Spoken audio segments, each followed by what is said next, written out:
मौन, अपने विषय में न सुख की बात करे न दुख की, मौन, बात करे तो प्रभु की करे, नहीं तो मौन। मान लीजिए अगर ये मौन आप धारण कर लेंगे तो निकल जाएंगे माया से, नहीं तो किसी की निंदा कर देंगे, किसी का ऐसा कटु वचन बोल देंगे, परुख वचन बोल देंगे, भजन छीण हो जाएगा, भजन करने की वृत्ति नष्ट हो जाएगी। सैकड़ों लोगों के प्रश्न है कि पहले भजन अच्छा होता था, अब नहीं होता। उसमें दो बातें होती है, एक तो भजन की ऐसी भूख बढ़ गई है कि अब उतने भजन से नहीं और भजन होना चाहिए, ये उत्तम महापुरुषों की कृपा पात्र भक्तों की वृत्ति होती है। और एक होता है कि आपसे वैष्णव अपराध बन गया, कुसंग हो गया, इस कारण से ऐसा। अगर आपके हृदय में कोई दोष वृत्ति नहीं हो, फिर भजन में ऐसा लगता है कि मेरे से बहुत कम भजन होता है, वैसा भजन नहीं होता जैसा होना। ऐसा बड़े बड़े महापुरुषों को भी अनुभव होता है, ये कोई निंदनीय बात नहीं है, वंदनीय बात है। पर वास्तविक यदि भजन नहीं हो रहा है, वास्तविक यदि आपका रुक गया है आनंद, तो आप ढूंढ लीजिए आपका भोजन गलत है, आपका संग गलत है, आपने कोई वैष्णव निंदा की है, बस यही कारण है, यही खोज लेना, यही सुधार कर लेना। किसी से क्षमा याचना की जरूरत नहीं, अंदर देखो और आचार्य गुरु से प्रार्थना करो, सब ठीक हो जाएगा। बड़े कृपालु है, जिन्होंने अपराधी मुझ जैसे को घसीटा तो अब अपराध बन जाएगा तो थोड़ी छोड़ देंगे वो, विश्वास कीजिए, उन्हीं से प्रार्थना कीजिए, नाथ यदि आपको अपराध मोचन कराना है तो भेज दीजिए मुझे उसके पास, या उसको बुला दीजिए, मैं पैर पकड़ लूं, हाथ जोड़ लूं यदि अपराध बन गया, और यदि आप चाहें तो आप क्षमा कर दें, आगे से सावधान रहेंगे। बड़े कृपालु हैं प्रभु, क्षमा कर देते हैं। भजन की वृत्ति को रुकना ये सहन मत कीजिए, समय नहीं है कि आज नहीं तो कल भजन चल पड़ेगा, नहीं, तुरंत वाचिक में आ जाइए, तुरंत वाणियों का गायन कीजिए, नाम कीर्तन कीजिए, ढूंढिए अपराध क्या बना जो आंतरिक हमारा भजन रुक गया, और प्रभु से प्रार्थना करके उसको चलवाइए, वो बड़े कृपालु है, क्षमा कर दे। अगर आपने प्रगट में किसी का अपराध किया और वो उपस्थित हो तो जाओ उनके चरण पकड़ो, उनसे प्रार्थना करो। भजन का रुकना सहन मत करो, बहुत कठिन है भजन करके भगवत प्राप्ति करना। वो हमारे अंदर सरलता पूर्वक भजन चल रहा है, उसको बचाओ। किसी की निंदा मत करना, किसी की अवहेलना मत करना, तुम्हारी कोई निंदा करे, तुम्हारी अवहेलना करे, सह जाना, कह रहे हैं इसमें कह रहे संतर्जय ताड़यन बंधनन, यदि वो कहीं मुझे बांध दें मैं बंधना में स्वीकार कर लूंगा। ऐसा भक्तों को कोई बांधता है क्या? हाँ बांध देते। तितिक्ष ब्राह्मण की कथा में पढ़िए, उसको बांध दिया। एक सखी बहुत भजनानंदी थी, उसके परिवार के लोग रोज उसे पीटते थे और उसे बांध देते थे। सखुबाई नाम उसका सखी का था। एक सखी बहुत नागरीदास जी के संग में रहकर भजन की वृत्ति उच्च कोटि की सीखी थी, भागमती बाई। उनके पति ही उनके ऊपर सैया लगाकर नवीन रानी के साथ बैठते हुए सब पिटाई करते, इतना कष्ट देते, पर वो उच्च कोटि की ऐसी महान भक्ता, परम सिद्ध बरसाने के जो वास करने वाले अपने नागरीदास जी थे, हरिवंश महाप्रभु के शरणागत, उनके सत्संग से ऐसी उच्च कोटि की दशा प्राप्त हुई, उसे कोई फर्क नहीं पड़ा। उसके कष्ट देने के लिए उसके ऊपर सैया लगाते, राजा थे, और नवीन रानी के साथ उसके ऊपर बैठते, उपद्रव करते, मारते पीटते, लेकिन वो सम रहती। संतर्जय ताड़यन बंधनन, शांत, वो देख रहा है, बस तुमको यही सोचना, वो देख रहा है, मेरा स्वामी देख रहा है, वो देखते हुए मौन है ना, वो चाह रहा है ना, तो तेरा किया मीठा लगे, बस बात समझ लो।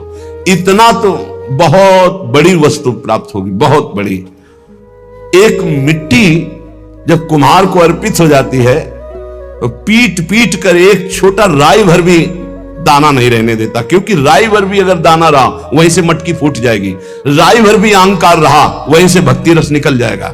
पीट पीट के उसको एकदम बराबर, फिर भी चैन नहीं, जल डाल के रौंदा, फिर भी चैन नहीं, हाथों से मल कर अपने अनुसार बनाया, फिर चाक पे चढ़ाया, जो चाहा आकार दिया, सूर्य के ताप में तपाया, फिर उसको दहकते हुए आवे के बीच में रख के पकाया, फिर उसमें रस रखने लायक क्षमता आ गई उस मिट्टी में। ऐसे ही हम जब संत महापुरुषों को, श्री भगवान को समर्पित होते हैं तो ये सब होगा।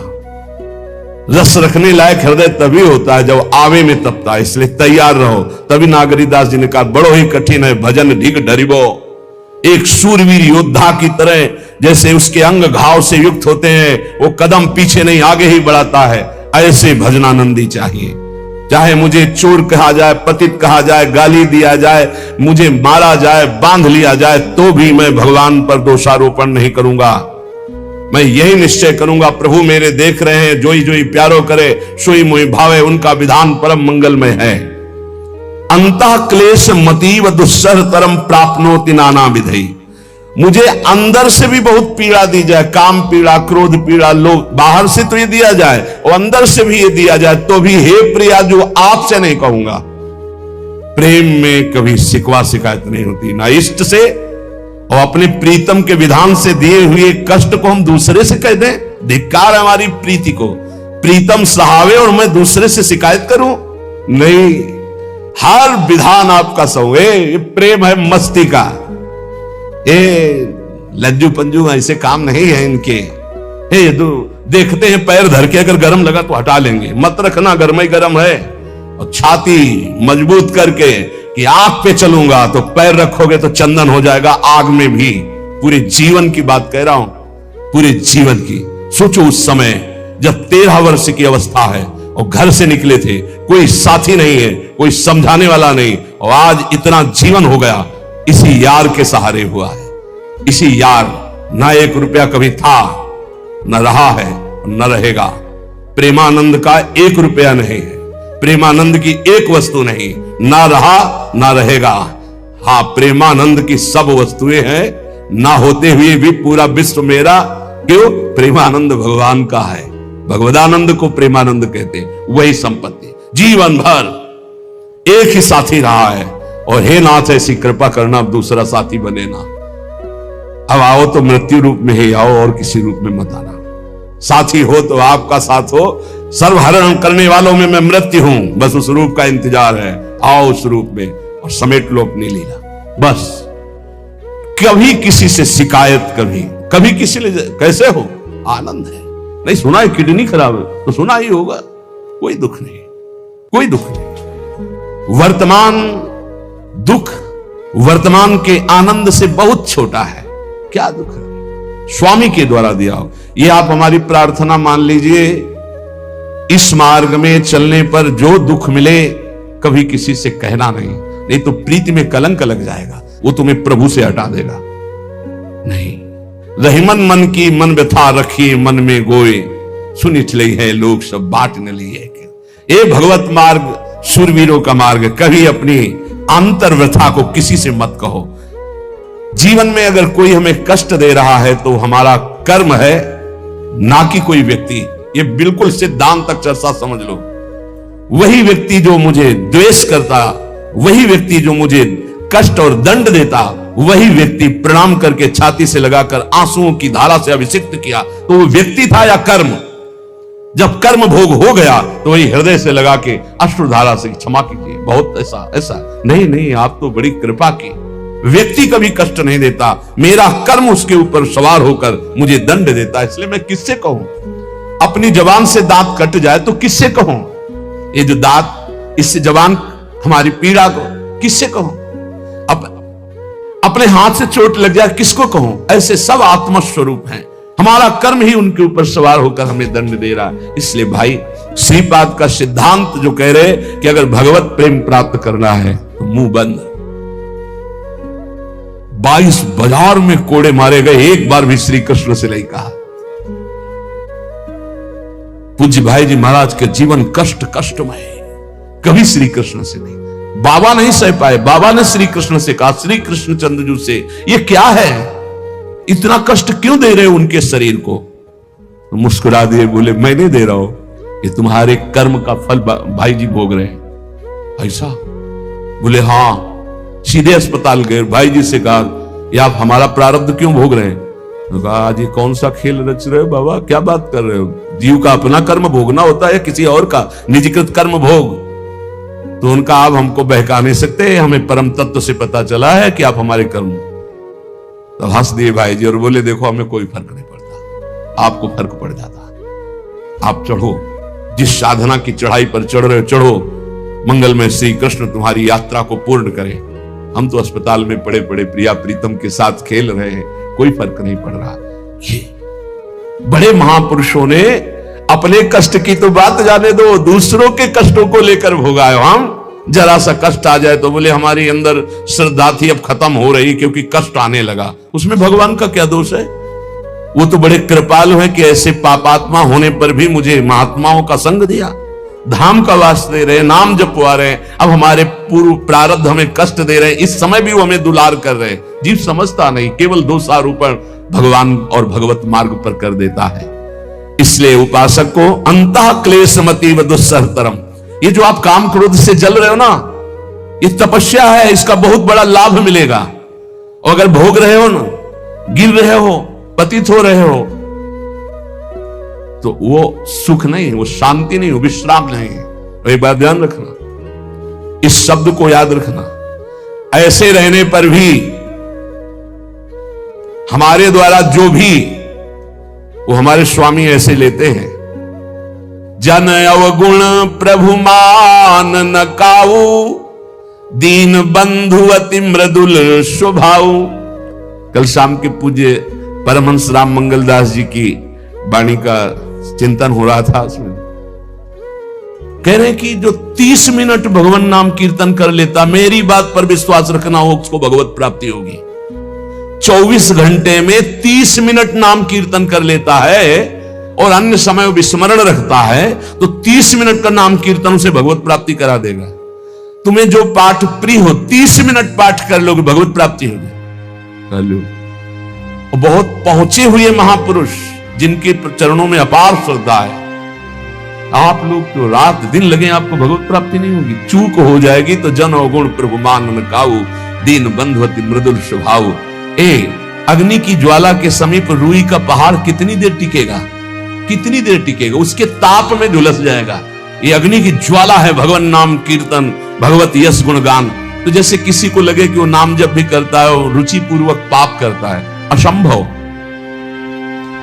नाम जापक रुचि पूर्वक पाप कर ही नहीं सकता, उसका हृदय जलेगा पक्का। आप जप करके देख लीजिए, आप जप कीजिए नाम और फिर आपसे पाप जब बनेगा तो आप फिर हालत अपनी देख लीजिएगा, बार बार हृदय जलेगा, नहीं नहीं नहीं।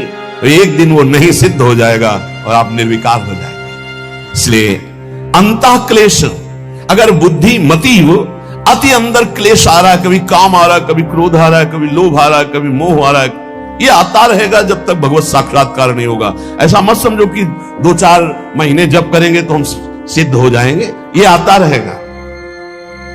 ये बहुत भागवतिक शक्ति से संपन्न है विकार, कोई साधारण नहीं है कि तुम माला जपोगे वो नहीं आएगा। माला जपते समय ही आएगा वो। ये भागवतिक शक्ति से संपन्न, काम क्रोध लोभ मोह तब त्रिभुवन को परास्त कर रहे हैं। ये भगवान के पावर से शक्तिमान है। तुम्हारा अहंकार जब गलित हो जाएगा तो इनका आना ही बंद हो जाएगा। जब तक अहंकार रहेगा तब तक ये आते रहेंगे। तो जो तुम्हारे अंदर जलन हो रही, मत कहो किसी से, सह जाओ, यही तपस्या हो जाएगी, यही भगवान की प्राप्ति का हेतु हो जाएगा। प्रभु के लिए थोड़ा कष्ट सहकर आप आगे बढ़कर देखिए वो कितना आपको प्यार देते हैं। यही कष्ट सहना है, आंतरिक विकारों को सहना, बाहरी प्रहारों को सहना, कभी किसी से ना कहना, ये भक्तों का स्वभाव। मौन, इसीलिए वाणी से मौन, कुछ ना बोलना। हमने एक संत भगवान को देखा है, ये 22-23 वर्ष पहले वृंदावन में कच्चा मार्ग था, एक बोरा रखते थे, ऐसे पागलों जैसा भेष था। तो जब रात्रि के 11 बजे वापस यमुना किनारे से प्रसाद पाके यमुना किनारे गए, यमुना किनारे से जब लौटते थे उनको देखते थे अकेले वो बैठे, उनकी मुद्रा देख के लगता था भगवदानंद में डूबे हुए। नजदीक बैठे, बोरा उठाया, चल दिया। पीछा छोड़ने वाले थे नहीं, पीछे तो उनका क्या बात है, क्यों पीछे? अब संत वेश हमारा भी तो मर्यादा से ही बोलेंगे, कुछ नहीं, केवल जानना चाहते हैं आपको। तो कालीदय की इधर एक तमाल का पेड़, जो श्वेत रंग का एक वृक्ष है, उसका मुझे नाम नहीं याद आ, गुलर जैसा, और वो तमाल में लिपटा हो, अब भी है। दाहिनी तरफ है ये जो खाली जगह पड़ी ऊंची, जो अपने दाहिनी तरफ बर्फ फैक्ट्री के आगे जाते हैं, उसी के नीचे बैठे। तो हमने पूछा आपकी स्थिति देखकर मुझे लगता है आप हर समय भगवदानंद में डूबे रहते हैं, तो जब लगता है तो प्रश्न क्यों करते हैं? हमको आपकी वेशभूषा देखते हैं। तो बोले जगत से बचने के लिए ये वेशभूषा है। एक बोरा ऐसे जैसे कोई बीनने वाले होते हैं, कबाड़ बीनने वाले, ऐसे बुरा ऐसे रखे थे, गमछा लगाए हुए थे, पूरा शरीर खुला, कोई साधु का वेश नहीं, कोई चिन्ह नहीं, और उनकी स्थिति भगवदानंद में थी। उनका ये किसके उपदेश, किस मार्ग के उपदेश, किस इष्ट की आराधना से आपको ऐसी स्थिति प्राप्त हुई?